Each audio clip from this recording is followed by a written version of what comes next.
کیسے قیامت کے مصائب ہیں. اور میں تو بڑا حیران ہوتا ہوں کہ کیسا بھائی ہے یہ حسین کا کہ ایک بار بھائی نے بلا کے کہہ دیا بس مسلم کوفے والے بلا رہے ہیں، تم چلے جاؤ، تم چلے جاؤ. اور بھائی سر جھکا کے بیٹھ گیا، جیسا حکم ہو. بھائی آقا کا جیسا حکم ہو، سگا چچا زاد بھائی، اللہ رے اعتماد. اب بھائی کی محبت کو دیکھ کر چاہا ہوگا نا حسین نے کہ ایک بہت بڑا ایوارڈ دے دیں. تو خط لکھا کوفے والوں کو، اس کی بیعت تم نے اگر کی تو سمجھ لو حسین کے ہاتھ پہ بیعت کی، یہ مثل میرے ہے. اور پھر ایک لفظ لکھا، یہ میری نظر میں فقیہ ہے. دیکھیے دو کو حسین نے فقیہ کہا ہے، ایک مسلم کو ایک حبیب کو. تو میری نظر میں تو فقیہ یا تو مسلم جیسا ہو یا حبیب جیسا ہو، دونوں میں وفاداری ہو. حضرت مسلم خط لے کر حسین کا کوفے پہنچ گئے. مسجد کوفہ میں خطبہ ہوا، مجمع تھا کہ ٹوٹ پڑا.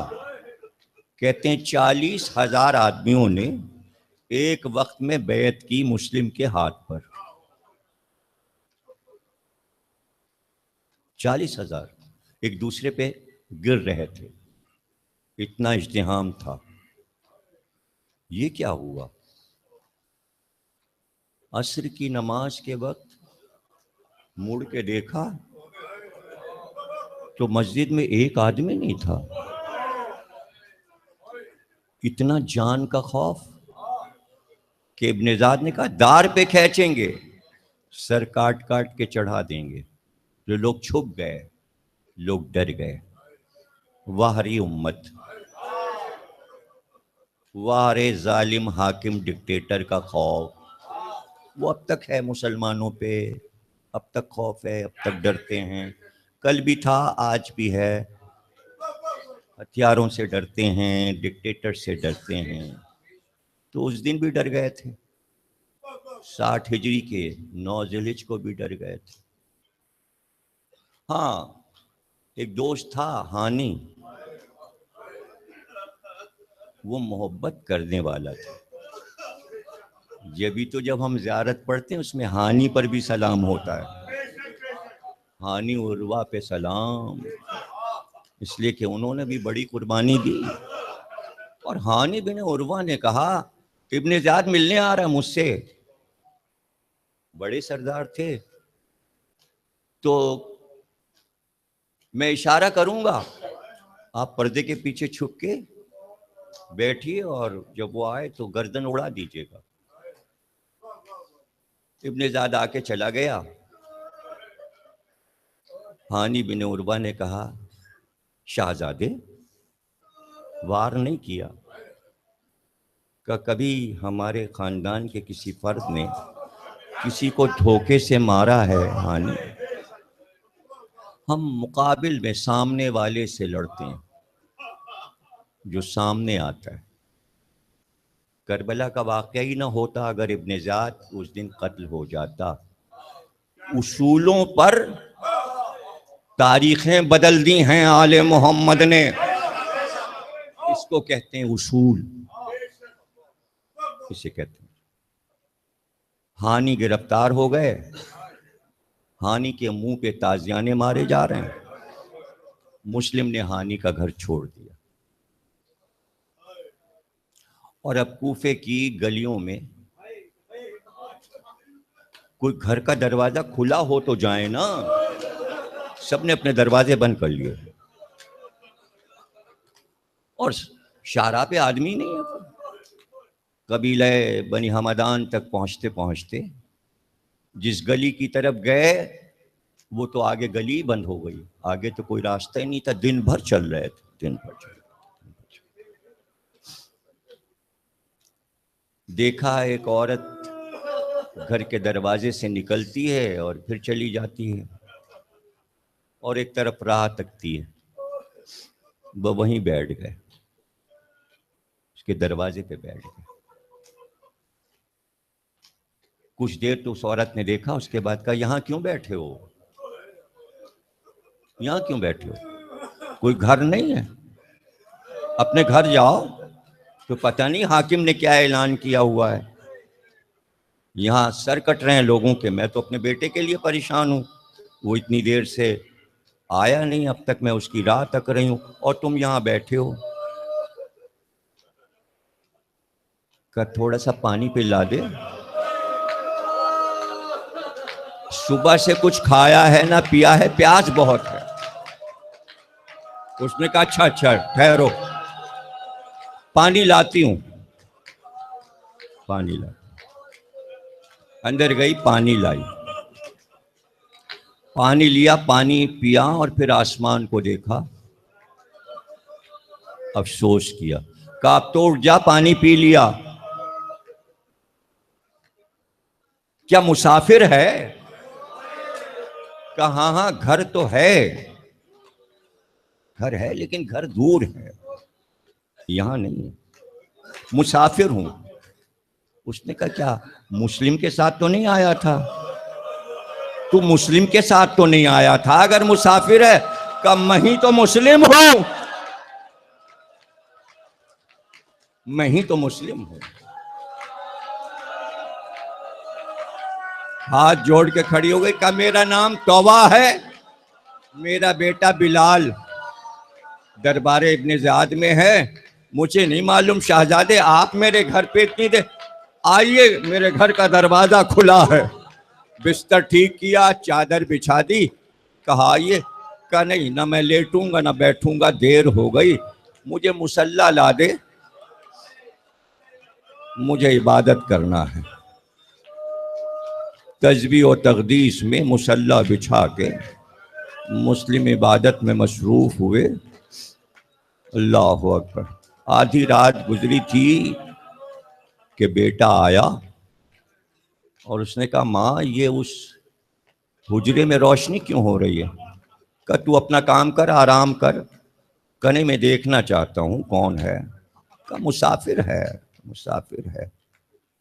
میں دیکھوں تو جا کے دیکھا کہ یہ تو مسلم ہے. کب سے اعلان ہے ان کے لیے, یہ میرے گھر میں ہے, اور میری تو ڈیوٹی لگی تھی کہ ڈھونڈ کر لاؤ مسلم کو. میں ابھی جا کے بتاتا ہوں ابن زیاد کو کہ میرے گھر میں موجود ہیں. تو بیٹے کے کمر سے لپٹ گئی, قدموں پہ گر گئی, ہاتھ جوڑے کہ مجھے نبی سے شرمندہ نہ کر, مجھے اپنے رسول اللہ سے شرمندگی ہوگی اگر تو نے ایسا کیا. بیٹا یہ نہ کر, پتہ ہے تو دربار میں ملازم ہے لیکن ایسا نہ کر. لیکن بلال بھاگ گیا, اس نے جا کے شکایت کی.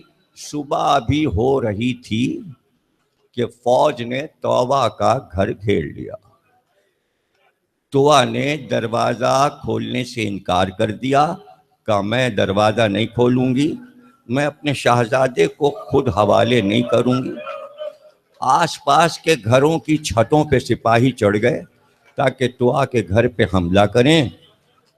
حضرت مسلم نے مصلی لپیٹا اور سر پہ خود رکھا, زرہ بختر پہنی, کمر باندھی, تلوار کے قبضے پہ ہاتھ رکھا, قدموں سے توبہ لپٹ گئی. کہ وہ ہزاروں ہیں, آپ تنہا ہیں. کہ توبہ یہ ہمیں اچھا نہیں لگے گا کہ ہماری وجہ سے ایک عورت کے گھر پہ حملہ ہو. شہزادے ذرا کربلا میں تو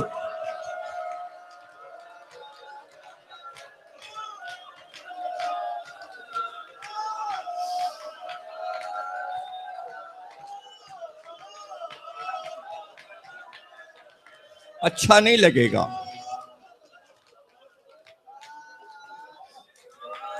کل کی مجلس میں مرزا دبیر کا مرثیہ پڑھوں گا جو حضرت مسلم پہ انہوں نے لکھا ہے. چونکہ دیباج نے کہا کہ یہ مرثیہ ریکارڈ کروا دیجئے, ضرورت ہے اس کی, تو وہ مرثیہ میں کل ریکارڈ کراؤں گا جس میں آپ سنیں گے. اور اس منظر کو مرزا دبیر نے بہت اچھا نظم کیا ہے. دو منظر ایسے دکھائے ہیں دبیر نے.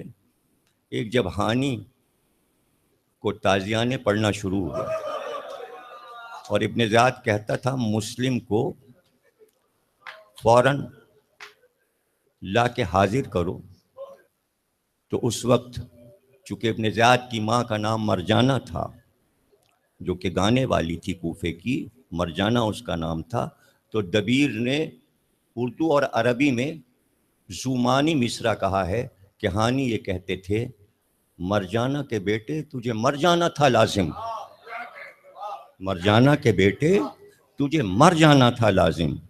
یہ جملہ ہے ہانی کا کہ تجھے مر جانا چاہیے، اور سب اسے کوفے میں مرجانہ کے بیٹے ہی کہتے تھے. حضرت زینب نے بھی یہی کہا تھا کہ مرجانہ کے بیٹے، اپنے خطبے میں ابن زیاد کو کہا تھا، چونکہ ولد الزنا تھا ابن زیاد. تو سر کاٹ کر ہانی کا سر لٹکا دیا اور قبیلے والوں کو پریشان کیا. ان پر بھی ابن زیاد نے حملہ کروایا. اب ظاہر ہے کہ اب کوئی مسلم کا چاہنے والا نہیں تھا کوفے میں، تنہا اور بے کس تھے مسلم. ایسے میں طوع کے گھر کا دروازہ کھول کر تلوار لے کر مسلم باہر آئے، اور لشکر تھا کہ دور تک گلی میں حملے کے لیے تیار. بس ایک وار کیا ہے جناب مسلم نے کہ لشکر الٹ گیا، اور اس کے بعد جب آپ نے حملہ کیا تو سب بھاگنے لگے، اور اس کے بعد لڑتے ہوئے آپ آگے بڑھتے جاتے تھے. اور گلیاں تھیں کہ سپاہیوں سے بھرتی جا رہی تھیں. سپاہی چھتوں پہ چڑھ گئے تھے ابن زیاد کے، جو اوپر سے آگ پھینکتے تھے، شعلے پھینکتے تھے، پتھر مارتے تھے مسلم کو، لیکن مسلم مارتے ہوئے چلے جاتے تھے. اور گھوڑوں پہ جو سوار بیٹھے تھے ان کو پکڑ پکڑ کے جب کھینچتے تھے تو اٹھا کے چھت کی طرف پھینک دیتے تھے، اور وہ 4-5 کو لے کے گرتا تھا. وہ جنگ کی ہے مسلم نے، اس طرح شیرانہ لڑائی لڑی ہے کہ کوفے کی تاریخ میں ایسی لڑائی کسی بہادر نے نہیں لڑی. اور بار بار جا کے ابن زیاد سے کہا جاتا تھا لشکر اور بھیج دے، لشکر اور بھیج دے. جتنے گئے تھے مارے گئے، کوفے کے میدانوں میں لاشیں. تو ابن زیاد کہتا تھا ایک آدمی سے ایسی لڑائی. تو جواب میں اشہس کا بیٹا کہتا تھا کیا کوفے کے بنی بقال سے لڑائی ہے؟ ارے علی کے شیر سے لڑائی ہے، ابو طالب کے شیر سے لڑائی ہے. وہ جنگ حضرت مسلم نے کی ہے. کاش مسلم کی لڑائی عباس دیکھتے، علی اکبر دیکھتے، حسین دیکھتے. کوفے والوں نے کہا ہم فتح نہیں پا سکتے مسلم پر. تو ایک میدان میں ایک گڑھا بنایا گیا، گڑھا بنا کر اس کے اوپر خس و خاشاک پتے ڈالے گئے، اور کہا گیا کہ لڑتے ہوئے پیچھے کی طرف بڑھو تاکہ مسلم ادھر کو آئیں، اور جب ان پتوں کے اوپر سے درختوں پر سے گزریں تو اس گڑھے میں گر جائیں. لڑتے ہوئے مسلم آگے بڑھے، اور وہی ہوا کہ حضرت مسلم اس گڑھے میں گر گئے. اب میں پڑھ نہیں پاؤں گا، تقریر یہاں پہ ختم ہو گئی. 2 جملے ادا کروں گا، تابوت برآمد ہو جائے گا. بس 2 جملے سن لیجئے. جب گڑھے میں حضرت مسلم گرے تو اوپر سے سارے سپاہی نیزوں سے چاروں طرف سے شیر کو نیزوں سے مارتے تھے، نیزوں سے حملہ کرتے تھے. پھر رسیاں ڈالی گئی اور مسلم کو باندھ کر کھینچتے ہوئے دارالامارہ میں لے گئے. 2 جملے سن لیجئے. حاکم کے سامنے لایا گیا، بازو بندھے ہوئے تھے. کسی نے کہا مسلم امیر کو سلام کرو، کہ میرا امیر حسین ہے، میرا امیر حسین کے علاوہ میرا کوئی امیر نہیں. کا ڈر نہیں لگتا کہ قتل کر دیا جائے گا؟ کہا قتل ہو جانا ہمارے لیے فخر کی بات ہے. اس کے بعد دائیں دیکھا اور بائیں دیکھا.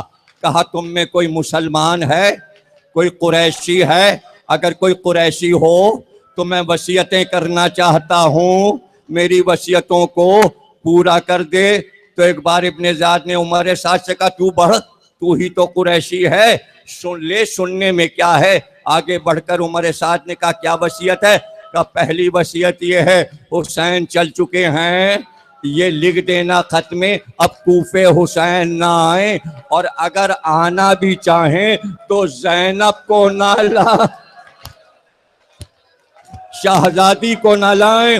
اور دوسری وصیت یہ ہے میں یہاں قرض دار ہو گیا، میری یہ زرہ بیچ کر میرا قرضہ ادا کر دینا۔ اور تیسری وصیت یہ ہے میرے دو چھوٹے بچے کہیں مجھ سے جدا ہو گئے، ارے کل عید کا دن ہے، اگر بچے مل جائیں تو ان کے سروں پہ ہاتھ رکھنا، مسلم کے بازو باندھ کر چھت پہ لائے اور چھت پہ لا کر مسلم کا سر کاٹا، لاش کو کوفہ کے بازار میں پھینکا گیا، پیروں میں رسی باندھ کر لاش کو کھینچا گیا۔